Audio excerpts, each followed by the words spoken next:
Shirley. Thank you, I know. Shirley. Creepy. It's like when you see people do face swapping and I it's face know. swapping with someone that ain't fucking there. And Right? That's pretty scary. Same Like, shit, right? like it I picks know. up on something. Like I've seen those videos and I'm just freaked right out. I Freaked right know. out. And see, that's the thing. You use like some negative effect or some other shit that's not normally, I guess, our Observed, vision. right? Yeah. Yeah. That's creepy shit. I don't like that. Oh, I got to touch base. I sent Cher a video clip of, and I've done a little more investigation. Apparently, it's supposed to be fake. I really hope it isn't fake. Did you see that spirit box from something called Huff Paranormal? Yeah. Yeah. I know. It's so And creepy. okay, and you don't want to play with the Ouija board, but you want to play with the spirit box? You silly girl, you. You know. So instead of I'll try everything once. Yeah, that was pretty cool. I like that one. That was But pretty it just, intriguing. you know what? I don't know. Like, okay, they say it's fake. I can see it being fake. It's pretty convincing, you know. I know. And if anybody out there doesn't know what a spirit box is, it's like a device created to pick up frequencies that you cannot normally detect with your normal ear. And what was that gentleman's? Like a fan-dangled radio. Kind of like a radio that picks up on the radio frequencies, right? When you go from station to station, and then you can pick out words and stuff and all that kind of. But this one is specifically the spirit box.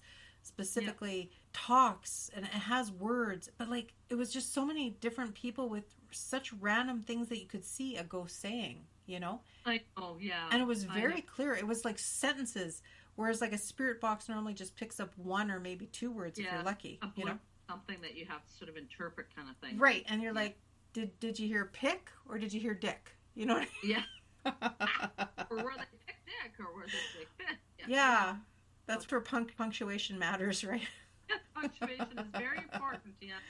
But like, it was so, it was like, I want it to be real because, I don't know, I told Cher about this, but I'm not sure if I discussed it. I met some people around Christmas time at a Christmas party, let's say. The fellow I was talking to, remember I was telling you that he was telling me that he was actually working on a spirit box. Yeah. And he's like an engineer type person, so... I can get a hold of him somehow. I'd really like to interview him. And I said, oh, for sure. I said, if you develop that, we'd love to talk to you and try it out and stuff, right? Oh, you know? sure. Yeah. That's right here in Winnipeg. That's pretty crazy. Okay, well, that's even better. Yeah, Yay. Can be done. So anyway, sorry, I had to trail off there because that was a weird thing I found last night. That's cool. Yeah. Getting back to Brandon. It's all about Brandon today. Brandon! This one comes from a Jamie. He says, I've heard the old mental hospital has them, meaning ghosts. I'm sure some staff from ACC North Campus would have some stories for you. I would love to tour that old building. They should have some guided tours through it and charge some money for it. Use the money to fix it up a bit. It's really a beautiful old building. Oh, okay. Like, that's interesting, hey? Yeah, lots of them are. Lots of them really are beautiful buildings. They are. You know what I mean? The architect. They are. Because they don't make... Yeah, and it's like it's true what they say. They don't make them like they used to, really. It's all swapped together, you know, now. But you're downtown and see all those beautiful brick buildings with the beautiful facades and everything, but, you know. Yeah, exactly. They're gone the way of the dodo, right? Yeah, and then somebody chimed in with Jamie. Cynthia said, I think with all the asbestos and lead, they're going to let it rot. They have some amazing office furniture from the 70s stored in one of the rooms. I would so love to live in it. Yeah. Well, yeah, that's the thing, eh? Yeah, so, you know, that could be something we could Google, or, again, if anybody has any stories from the ACC North Campus, you know, definitely share it with us. Yeah, we'd love to hear it. For sure. First hand is always best, I think, you know? It is, absolutely. I mean, we can Google history, which is really interesting to, like, connect the dots, sort of. Yeah. Connect the dots. When we people like say, connecting it, this happened, but connecting the dots is more exciting. Yeah, it's like what is this? It's like the how to the what, almost, right? And then for sure. This next girl is the girl that we haven't been able to connect with, Kimberly.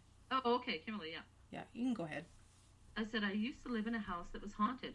Shadow figures being followed, pushed down and up the stairs, things moving, being dragged out of bed nightly. Okay, that sounds like a place I do not want to be living in. But I think, you know...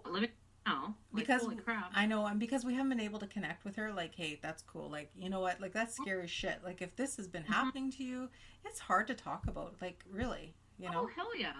I don't blame her. Yeah, I don't like, know if I want to talk about it either. I've seen those videos of people being dragged out of bed by security cameras and stuff like that. Yeah, I have too. Oh, Some of them I think are totally hokey. Some of them seem pretty hard to fabricate. Like, you that's know? right. Yeah. Some of them, I don't know. You Like, never know, right? I mean, it's all interpretation. We're optimistic skeptics, you know, like we would like to believe it's happening. I mean, not, you don't want to believe it, but I mean, I can see it, right? That happens, But hey, shit, you know. it happens. That's right. This other one here is from Cassell. Oh, okay. She's talking about the same. ACC, yeah. Yeah. Mm-hmm. So the ACC North Campus, it says on North Hill, I've heard some creepy stories about what the security guards experienced. It's a lot to type, but one of the guards heard noises coming from the basement. And it said, where back in the day they used to do the lobotomies. Oh, God. Oh, my God. So when so when the security guard went down there to check it out, he got to the bottom of the stairs, and he said there was a Doberman Pinscher standing at the end of the hallway staring at him and growling. He says, pretty sure the guard ended up leaving and not doing security work there anymore. The dog wasn't real. Holy shit. Ew. Well, why would they, well, maybe they would have had a dog way back in the day. Maybe back in the day. Like, you know, way back in the day when they were doing lobotomies. Well, you know. Holes in people's heads. In the 60s and 70s, right? Like, the Doberman Pinschers were used for security dogs. They were, yeah, for sure, yeah. And maybe the hospital had it because, you know what, if a patient escaped, sorry, I know it sounds on grounds, like, on grounds, yeah, for sure. Yeah, I know. That's just like flashing back to like Boys from Brazil kind of crap. No shit. Creepy. Yeah, isn't that scary? So creepy.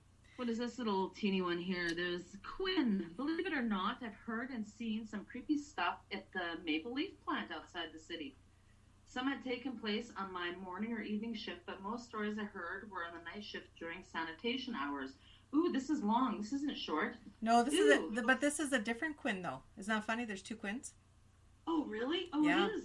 Okay, you can take over the next Quinn then. And I think I want to hear more from the first Quinn. Yeah, then. and I think, you know, I messaged a couple of these people back and I never heard back. So, and I mean, it's not that they don't want to talk to us, but I think the thing is when I message them back, if they don't know who it is, right, it goes into that junk mail right on Facebook. So yeah, that's right. It's hit and miss. So not that I creep people or out. Maybe they don't want to talk to us. No, we're harmless. No, we're nice. We're harmless. We're harmless. We like people. We're like crickets. We chirp. We're a little annoying, but we're kind of, you know, we have a melody, I guess. You know. And we're cute. I love crickets, honestly. We're cute with hairy legs. My daughter hates crickets, but I love crickets anyway. Crickets are cute, yeah. And did you know if you have one in your house, it's good luck? Until they drive you insane. I know, right? But yeah. Until you stab your ears out with a knife. Yeah, that's it. It's like, I'm cricketed out, man. That's it. Good luck for that. So now this next one is another Quinn from Brandon, and he said, I saw your request for Brandon Ghost Stories. The dock on Princess has a lot of stories and history to it. I worked there as a server when it was Clancy's. I remember Clancy's. I love Clancy's. Yeah. A lady came in and told her to come in and see us. She walked the whole building telling us about the different spirits there. Upstairs there is a woman who used to live, and downstairs was either a little boy or a girl, and they would always turn the paper towel machines on, the TVs on and off, and the jukebox on and off.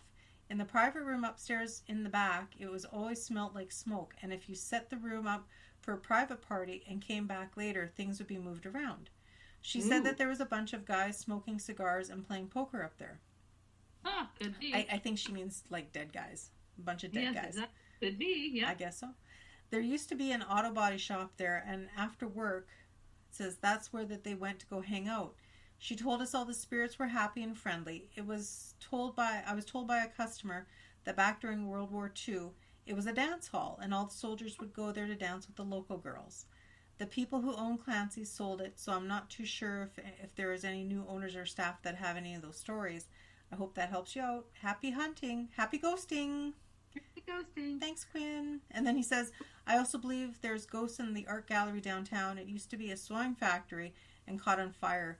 And I guess there was a person that died in the fire. So if you call the art gallery, If you call the art gallery, they could tell you about her. Good luck. I'll listen to your stories. Thanks, Quinn. Yay! Oh, holy crap. Yeah, I'm sure more than one could have died in a fire in a sewing factory. That's... Well, sure. They were... Yeah. I mean, depending on what they sewed, but you know there's stacks of material. Like, it's just kindling, right? Like, oh, poof. I know. Any lint or shit fluffing around in the air, too, that just makes it, like, horrible. And you got to know, back in the day, they wouldn't have fire exits, right? Like, or fire alarms, you know? Yeah, no.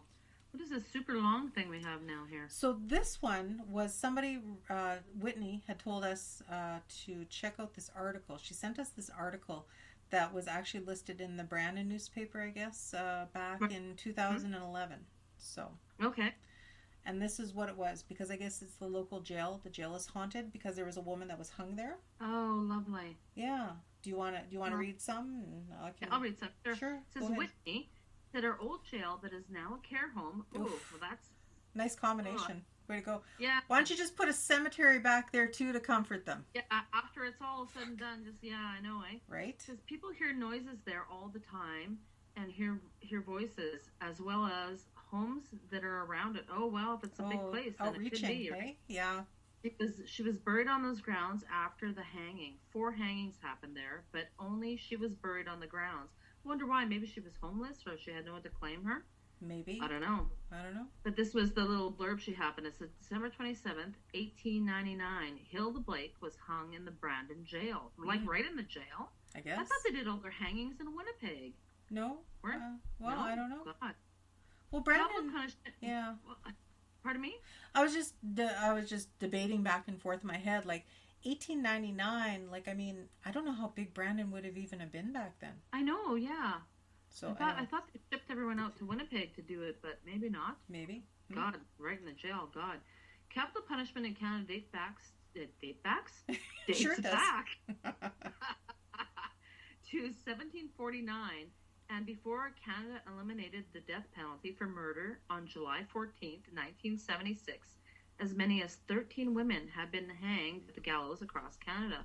Poor ladies. They probably said they were all witches. Yeah. Hilda Blake was the only woman to be executed in Manitoba and was put to death on December 27, 1899 in the Brandon Jail on Rideau Street and Victoria Avenue.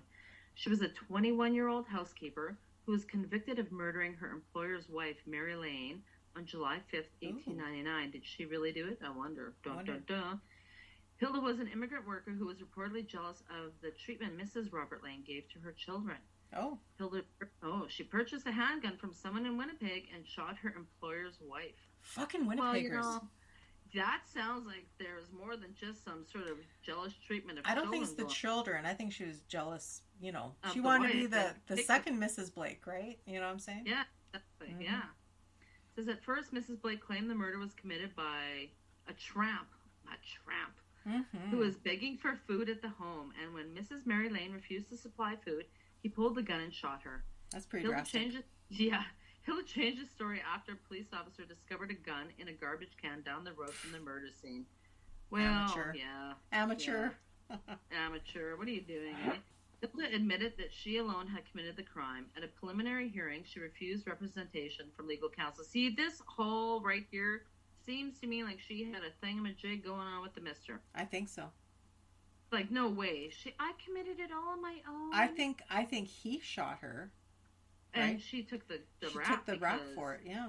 Yeah, for sure. Mm-hmm. She pleaded guilty as requested, the most severe punishment possible. She was fully aware that she was asking to have her life terminated on the gallows. Ooh. God. Hilda Blake's case generated a certain amount of public sympathy, not presumably because of the crime she committed, but because she was a woman sentenced to death by the Crown. Yeah, no shit. Interesting. One of her guards, Mrs. Stripe, attempted to help Hilda escape from the Brandon jail, but the attempt failed, and Mrs. Stripe herself was imprisoned by the Brandon jail for a part in the crime scheme. Well, holy crap. Don't do the crime if you can't do the time. That's right. Don't do the crime if you can't hang on time.